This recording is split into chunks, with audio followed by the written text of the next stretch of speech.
Good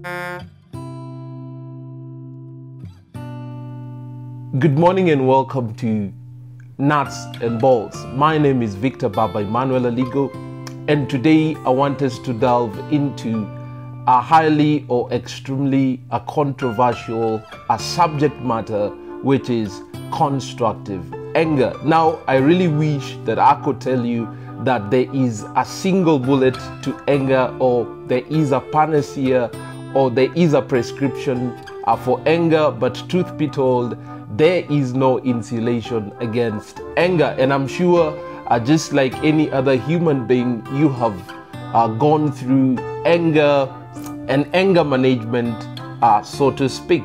But before we can talk about constructive anger, I really like us to think about ourselves being the CEOs of our lives. And as such, there are certain bare minimum that is required or that is warranted on our part, i.e. our personal and professional development, our growth and monitoring of our health care or our well-being are all things that we are supposed to take charge of. They come with the territory. I mean, steering our lives, driving our careers to the next level. These are all items that come with the territories.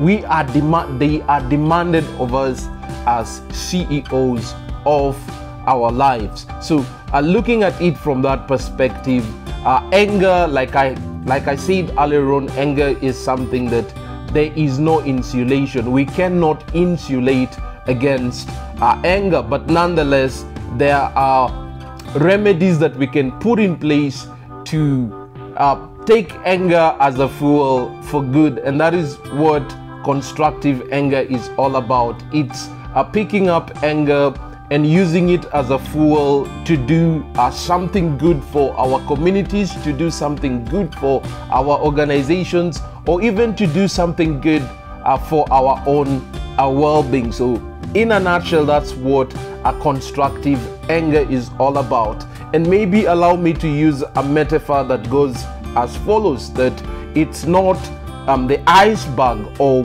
the large body of water that sinks Titanic, but rather it's water that creeps into the boat, here being Titanic, that brings down a Titanic. That's the same thing with anger.